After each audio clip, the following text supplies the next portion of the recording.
Bloomberg Audio Studios. Podcasts, radio, news. You're listening to the Bloomberg Balance of Power podcast. Catch us live weekdays at noon Eastern on Apple CarPlay and Android Auto with the Bloomberg Business app. Listen on demand wherever you get your podcasts or watch us live on YouTube. Wednesday is going to be a big day as well. Absolutely. Friday, fiscal policy. Wednesday, monetary policy, because we will get a decision from the Federal Reserve, though they're not expected to cut rates at this meeting or even signal when they will be cutting rates, which means for the time being, rates will stay at the high levels where they sit now. Yeah, that's absolutely right. We'll be counting down to special coverage and a decision at this time tomorrow. And that will be the story. That is what everyone will be talking about. But as we think back to President Biden's State of the Union address and the more than $250 billion in housing investments that the White House is rolling out here, so much of this, Kailey, keys on interest rates. When you consider this sort of frozen market that we're in, a lot of people feel like they're nailed in place because of the rates that they might adjust to. And then, of course, you've got the cross currents of supply and demand. Young people trying to break into this housing market are beating their head against the wall. Myself being You know about this. Just for full disclosure purposes. But yes, you have high interest rates, which are crimping affordability, but also meaning that a lot of people don't want to let go of the mortgage rate they have at the moment if it's lower. That means constrained supply. Rules of supply and demand dictate when there's not a lot of supply out there, it pushes up prices. And that's certainly a phenomenon we have seen. Yes, indeed, which brings us to a special conversation. We're going to go to the White House for this one. Daniel Hornung is Deputy Director of the White House's National Economic Council and with us for the first time here on Balance of Power. Daniel, it's great to see you. Based on the scenario that we just described here, not only supply and demand, because I know you're trying to get to lower costs and to increase inventory, but for the time being, as long as interest rates remain where they are, does the market remain frozen? Well, it's good to be with you. You know, I think it's an important question, and the president's going to talk about housing policy when he travels to Las Vegas today. And I think we really need an approach on housing policy that goes at putting incentives in place to add to the supply of housing. So his plan that he's sent to Congress would lead to the construction of 2 million homes. But we also need to take action that goes at unlocking the housing market now, supporting renters now. So his plan really tries to go at all of those pieces. You talked a little bit about the for sale market. It includes a tax credit that would be targeted at first-time home buyers and a tax credit to try to get some starter home inventory on the market. We think together that would be an important bridge to more supply coming online. Well, Daniel, you mentioned how the president has set a plan to Congress, which includes a lot of components of this policy, and yet we're familiar with this Congress. We know that it is not entirely in control of the Democrats. It is indeed divided. It's proven very difficult to get anything over the finish line, including just appropriations bills for the current fiscal year, not even getting to the fiscal year that the president has outlined for next year yet. So what can be done immediately that isn't going to require congressional approval when we know that that is probably all but impossible to secure right now? Well, let me just say that, the president will be making the case about the necessity of these investments. There's never been a better time to make a substantial investment in boosting the supply of housing and getting relief to home buyers and to renters.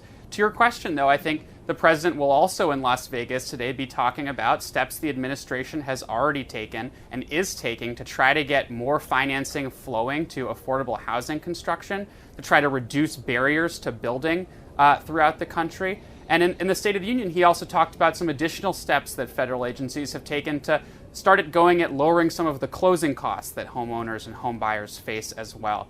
So, I think there are actions that we can take on our own, that we're continuing to take on our own, but we'll continue to call on Congress to act. This is a challenge throughout the country. We've made real progress in bringing inflation down while keeping a strong job market, but housing remains a key challenge for families throughout the country, and one where you'll hear the president continue to advocate for congressional action. Daniel, I want to ask you about a component in this package of proposals that is aimed at not first-time home buyers, but first-generation home buyers. And the way that you're delineating this, it's $25,000 in down payment assistance to home buyers you describe whose families have not benefited from the generational wealth building associated with home ownership. How do you qualify those people, and how large is that group? Well, we estimate that around 400,000 people could benefit from a proposal like this. And as you say, this is not just for first-time home buyers, but it's additional support for folks whose parents haven't owned homes either. It really gets at the fact that we know that in today's market, the down payment is a barrier to entry for many folks who haven't built substantial wealth. And one way that some people get around that is their parents who have built wealth help them with the down payment. That's obviously not an option that's available to everybody. And so this tries to level the playing field and provide additional support to folks whose parents haven't owned a home and they haven't owned a home either. Well, Daniel, as we started off this conversation by saying, obviously, there is a Fed rate decision tomorrow, and I know the White House is not in the business of commenting directly on Fed policy, but whether it is the impact on the housing market or potentially future impact on the labor market, as you assess the economy as you see it now, what risks out there do you see related to policy potentially staying too tight for too long? Well, you're definitely right. I'll do the standard caveat that obviously I won't comment on monetary policy. Taking a step back, we've seen real progress on inflation coming down from the 9% range to the 3% range. That core PCE measure down below 3% and projected to continue to fall over the course of the year. And so, critically, we've made that progress while maintaining a strong job market, a strong economy. We really look for that progress to continue. And, we're obviously in the business of monitoring all risks on the horizon. And we do that consistently. But I think where we sit now, we feel good about the direction of the economy, continued growth in the economy as inflation continues to come down. I want to ask you, lastly, Daniel, while you're with us, about this settlement last week with the National Association of Realtors that you call in your release an important step toward boosting competition in the housing market. And you say that competition could save as much as $10,000 on a median home sale. That sounds like something that we don't need Congress's help on. Is that right? As you said, I think this was an important step. We are still early in the process where this will need to get worked out. But I think that one of the things that we feel very strongly about is that as we get more competition and more choice of the fee structure, you should start to see lower costs for consumers. And we'll need to make sure that first-time home buyers are protected and that we're monitoring this developments as the new fee structures are put in place. But we think that this reported settlement is an important step. Early days still, but an important step in boosting competition and lowering costs. All right, Daniel, thank you so much for joining us here on Bloomberg TV and radio. That's Daniel Hornung, Deputy Director of the White House's National Economic Council, talking there about some of the policy initiatives in regard to housing that we're going to hear from President Biden talking about in Nevada today. But of course, as we discussed with Daniel, a lot of that does depend on congressional approval. And in the meantime, Congress is still trying to work to approve, to actually get across the finish line appropriations bills for the fiscal year. We are almost halfway through at this time. And on that note, we want to turn now to Shai Akabas, Bipartisan Policy Center Executive Director of the Economic Policy Program, as we think about the pretty broken fiscal process here in Washington. Shai, it's great to have you on the show.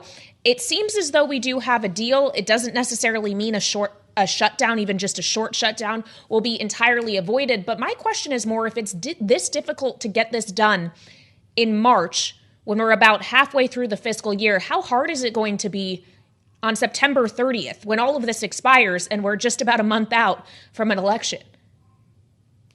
Yeah, we've found ourselves into this in this recurring cycle of governing and budgeting by crisis, whether it's on the debt limit, as we've seen most recently last summer, or now on the government shutdown. And we will likely, as you said, be back here again at the end of this fiscal year, come October 1. So this is a problem for our country because it means that we have such severe dysfunction that we can't even finish the basic priorities of governing, much less think about what our priorities should be for the future or fixing the massive fiscal problem that we have. As you said, we are 170 days into the fiscal year already. It's crazy that we have not allocated our budgets yet in a way that allocates money to the priorities that we have for this year, and then allows us to start thinking about next year. The president just laid out his vision for next year's budget at the recent State of the Union, but we're still haggling over 1% of the budget, which is the difference between what Republicans would prefer to spend here and Democrats when it comes to fiscal year 2024, the year that we are currently in. So this is really a problem, and it's a pattern that we've seen in recent years and decades. Well, Shai, I'm just going to crinkle up my questions here because Kailey now has me depressed through September 30th. I suppose I should ask you about this weekend. Are we going to shut down for a couple of days, or do you think Mike Johnson has one more CR in him? The good news is we can see the finish line on appropriations for the year that we are currently in. It sounds like from recent reports that a deal will be released in the next 24, 48 hours, which will mean that they could hypothetically vote on it over the weekend and avoid a shutdown next week. But as you note, that will still mean that there would be a shutdown over the weekend. While that won't impact a lot of Americans in their daily lives, it's incredibly inefficient for the government to continue from CR, continuing resolution, to continuing resolution, and to have these shutdowns. Because what that means is that thousands of government employees have to spend their time preparing the government to shut down and then, quote unquote, reopening the government when appropriations are in place on Monday morning. That's such a waste of taxpayer dollars. And at a time when we have trillions and trillions of dollars in debt piling up, this is the last thing we should be doing. Well, I'm sure that taxpayers often look to Washington and find themselves frustrated with what they see and the difficulty of doing the very basics of governing and seeing these things get done. But it begs the question, Shai, of whether this is fixable or if this process is just simply broken beyond repair and the process itself is what needs to be reformed. It's a little bit of both. We are at the 50th anniversary of the Congressional Budget Act, which was put in place in 1974 to try to lay out a reasonable budget process for Congress and policymakers to follow. That worked for a period of time. It's seen its ups and downs, but it's time for a refresh. We need reforms on the budget process to help us get out of this governing by crisis cycle that we've gotten into. That's not going to fix all of our problems. The polarization that we have in our society today is really at the root. But we need to avoid doing this self-inflicted damage that we get when we recurringly hit the debt limit and these government shutdown impasses. We can have a more rational system that takes away that brinksmanship and replaces it with at least trying to have a sensible conversation about how we do tackle our trillions of dollars in debt and how we reform our major spending programs and get enough revenues coming into the government to bring those lines closer together over time and put ourselves on a fiscally sustainable path. Well, Shai, Speaker Mike Johnson seems to think 4 spending deadlines a year might actually help, which some think would lead to perpetual shutdown conversations, as if we're not already in them. Is that something the Bipartisan Policy Center likes the sound of? I don't think we need more deadlines for ourselves. What I do think we need is a logical default option where we are proceeding on a path that makes sense and gives the option for policymakers to adjust as they see fit. So, for example, on the debt limit, what we need is a process where we don't have the brinksmanship. We get rid of that risk to our economy, but we do have a logical conversation every year, every 2 years about policies that would actually stabilize our debt. And when it comes to government shutdowns, we need a policy that's called an automatic continuing resolution, where if the government does not act and change their priorities for the next year, that we will put in place the same priorities as we had last year, no shutdown.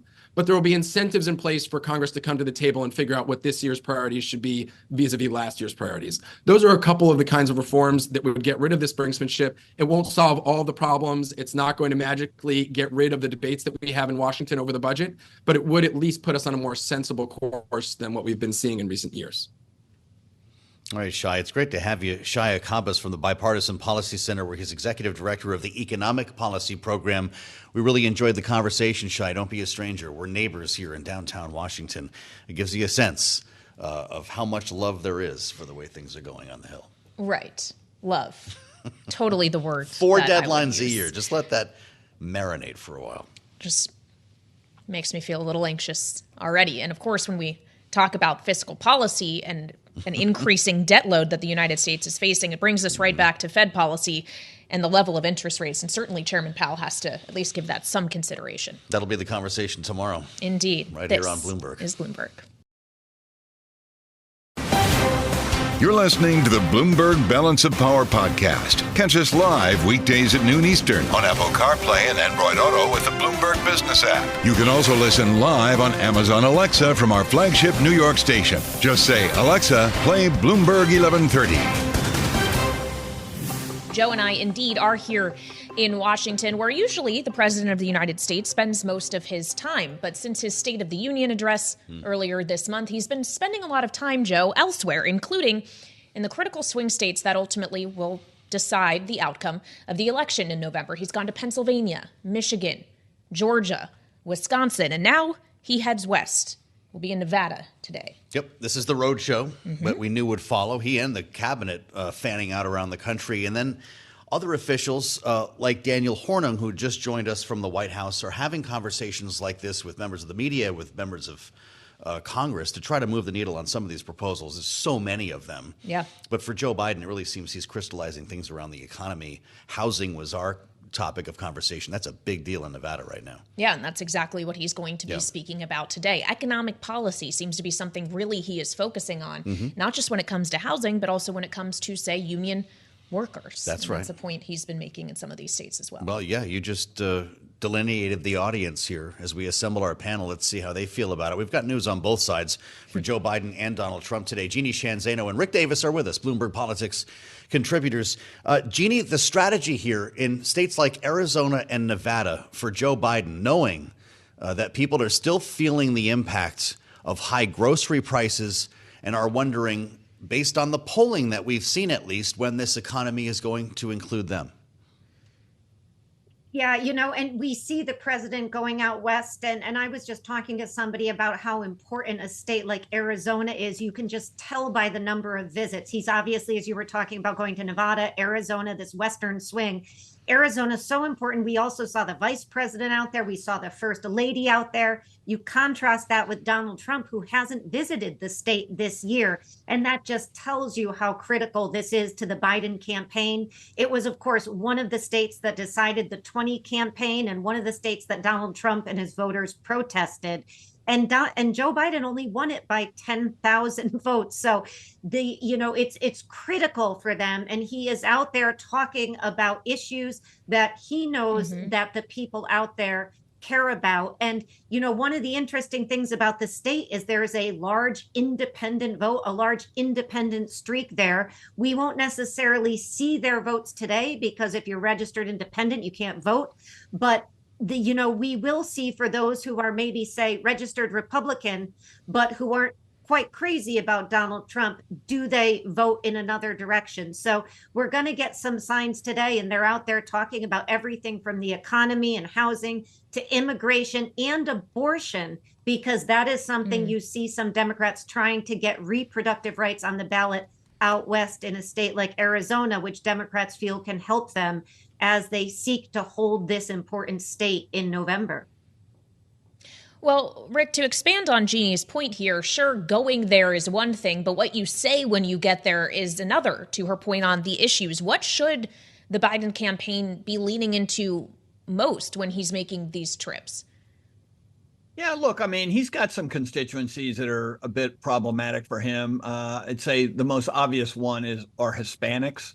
Hispanics have a, significant voting bloc in both Nevada and Arizona, actually an increasing array of support within even Georgia. So he's launching Latinos for Biden-Harris as part of this swing. So clearly in Arizona on Tuesday, they'll be talking about that. I think additionally to that, they see a erosion in the exurbs and rural areas with people who, maybe are experiencing the pinch of high housing costs, maybe, manufacturing loss in some of these areas. You still have some of that kind of activity, but by and large, the growth out there in what I would call the Biden Sunbelt states, North Carolina, Georgia, Arizona, and Nevada, are going to overtake that. In other words, there's so much economic activity in these states right now that there's a buffer to some of these downturn in these areas. And so I think that's the Biden economic message, especially for suburban voters who get the, lion's share of the benefit of a growing economy. And so I don't think it's a hard pitch to make, but just because of logistics, Joe Biden's been sitting in the White House more than he's been out on a campaign trail, and this represents really the first chance as the future nominee of the party that he's really launched a presidential campaign in these states. So this is a really important swing. Obviously, anything that goes wrong in the blue states of Pennsylvania, Michigan, and Wisconsin has to be made up by this Sunbelt strategy. It does make you consider a different cadence potentially for Joe Biden after the campaign that we saw during the pandemic in 2020.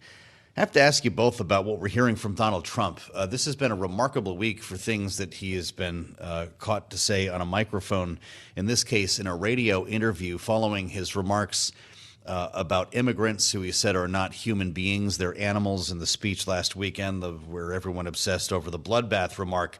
He said to Sebastian Gorka in an interview, any Jewish person, Jeanne, that votes for Democrats hates their religion. They hate everything about Israel. They should be ashamed of themselves. Accusing Jews who support Democrats of hating their own religion. This is coming against the backdrop of a very difficult debate among progressive Democrats who are upset with Joe Biden's policies in Israel and Gaza. What's driving this from Donald Trump? I think it's exactly that. I mean, he's trying to drive a wedge. He's trying to ensure that, American Israelis, Jewish Americans vote on the Republican side. The language is absolutely, as usual, deplorable. Speaking of some of these Western states and Arizona that we're watching today, one thing Democrats are watching is to see whether, in fact, we see a vote for Marianne Williamson in terms of, not having the uncommitted option, a vote against Joe Biden for the very issue of Israel and Gaza. So that's something to watch. And Donald Trump picking up on that, which is not hard to do, is trying to drive this wedge. I think for Donald Trump, the reality is, however, that this could absolutely backfire. And that's why we hear even some people on his campaign trying to backtrack. But this is in keeping with Donald Trump and his language, starting from that unfortunate rally in Ohio on the weekend, all the way through to these statements to Gorka just in the last day or so.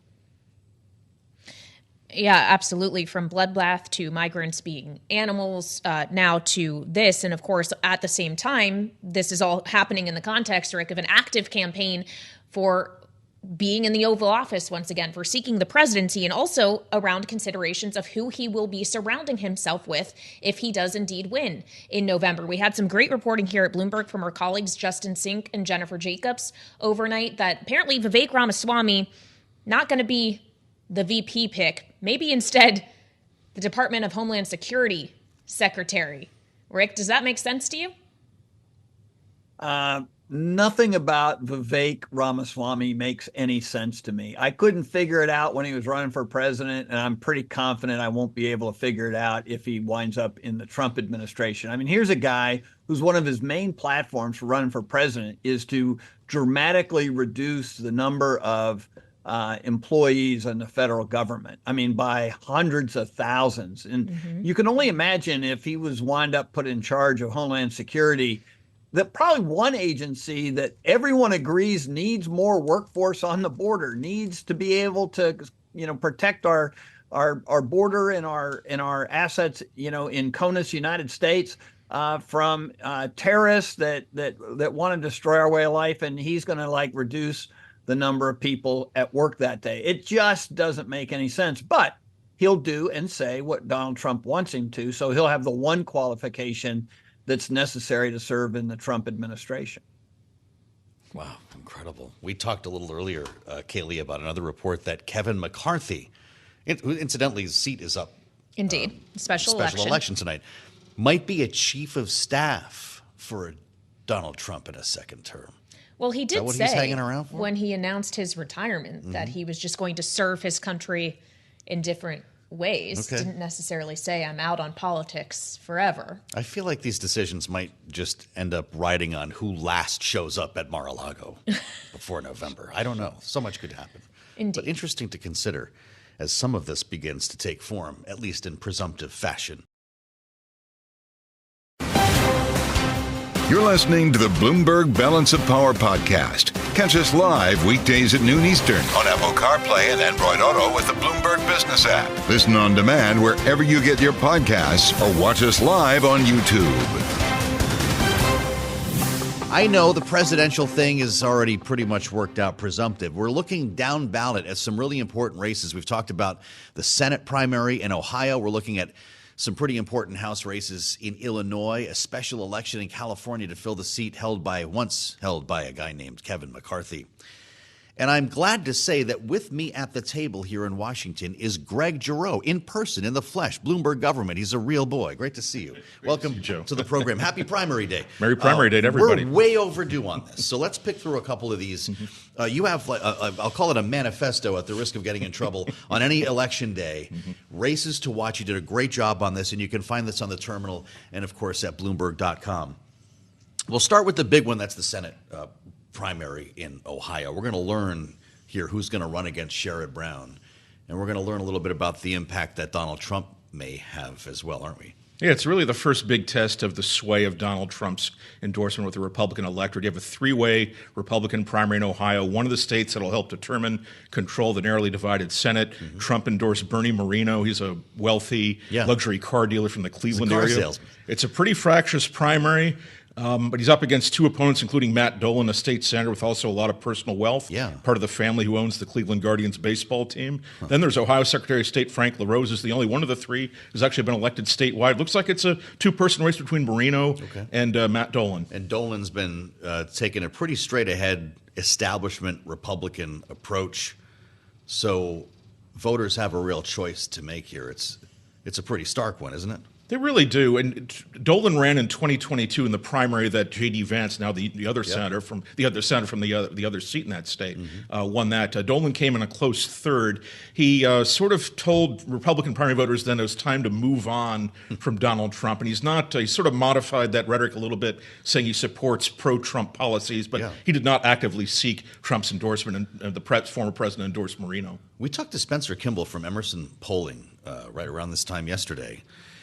And remarkable to see the numbers just over the course of a week, to see Moreno gain momentum off the Trump endorsement, what appears to be at the expense of Dolan. How close are they in the aggregate of polls here? Is this too close to call, or how would you frame I think it's that? still a pretty close race. I think Moreno might be a slight favorite over Dolan. Looks like Frank LaRose is running in third place. So looks like a two-person race right now. But, Trump's endorsement clearly helped J.D. Vance late in that 2022 Senate primary. We'll wait and see how much of a lift that Trump's endorsement gives Moreno. Sure. While we're there, Marcy Kaptur, a veteran Democrat, has something to worry about based on what we learned tonight?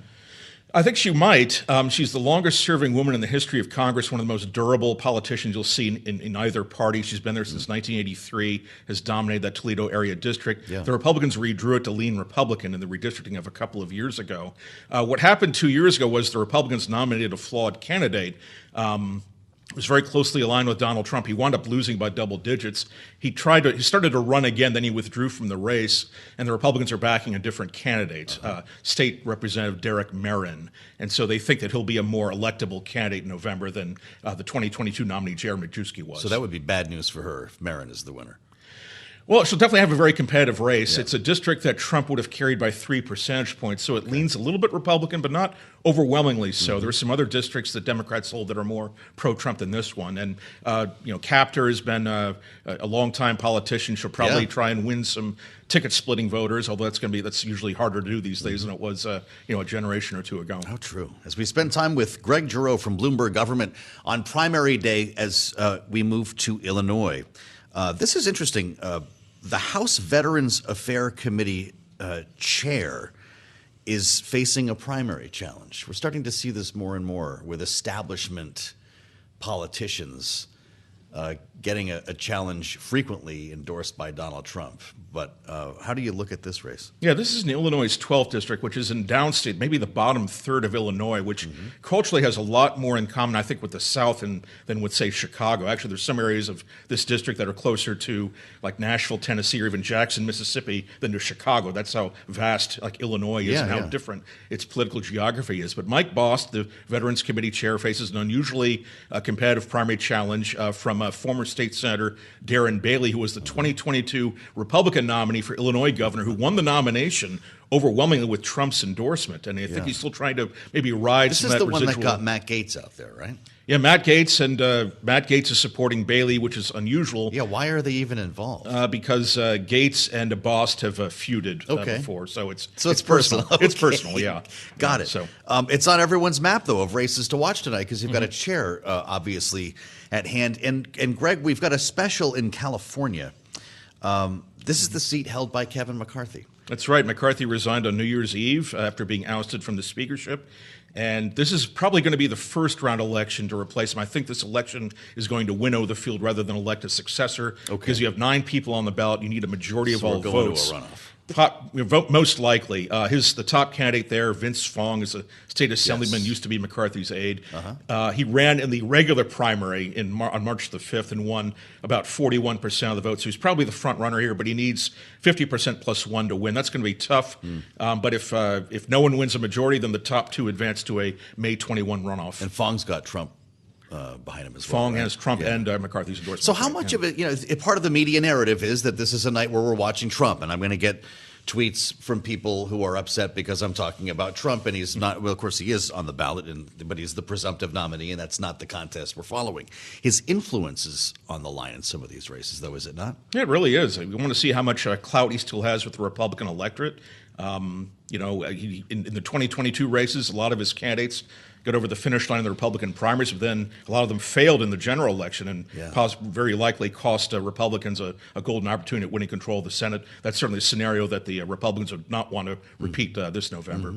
He was stumping in Ohio last weekend. That was obviously to influence the Senate race. Are you looking for any sort of influence of a protest vote that Nikki Haley might pick up votes the way she did in Georgia? Anything to get a sense of what the general election could bring for either candidate, Donald Trump or Joe Biden? I'm definitely going to look at the political geography of this Ohio Republican U.S. Senate primary. I think maybe Bernie Moreno's kind of path to victory would be winning kind of the Appalachian poor, lower educated counties along the Ohio River. I expect Matt Dolan's path to victory would be kind of winning well-educated upper income areas like around the Columbus suburbs, the Cleveland suburbs, sort of like the path to victory that Mitt Romney had in the 2012 Republican primary in Ohio, or that John Kasich had in 2016 in Ohio. Yeah. So I'll be I'm looking fascinated at that. by Ohio. Remember how we used to obsess over that? You win Ohio, you win the country. It was Ohio and Florida. Those were the swing states. Look at them now. Do you call even with a senator like Sherrod Brown in the contest here, and he might win it? Do you call Ohio a red state? I do, yeah, especially at the presidential level. At the Senate So race. Sherrod Brown's the exception. He is. I mean, we only have 5 senators now out of 100 whose states were won by the opposite party's presidential nominee in the 2020 election. Sherrod Brown is one of those, one of 3 Democratic senators. The other 2 are John Tester of Montana, up for re-election, and Joe Manchin of West Virginia, whose retirement has basically turned this 51-49 Democratic Senate, starting out at 50-50. And so that means Sherrod Brown's re-election is vital to Democratic hopes of maintaining the outcome control. of this Senate primary tonight is going to have a lot to do with who controls the Senate in the fall.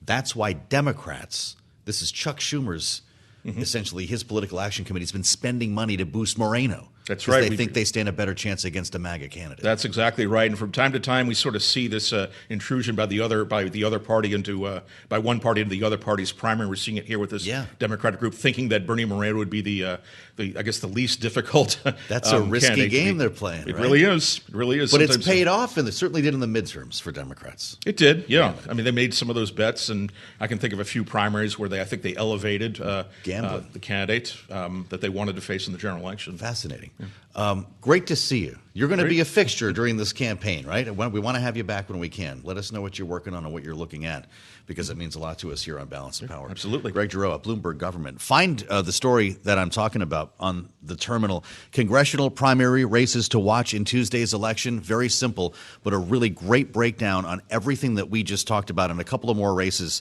if you want to sound smart at the cocktail party. It'll also help you understand the results, of course, when we're deciphering them tomorrow.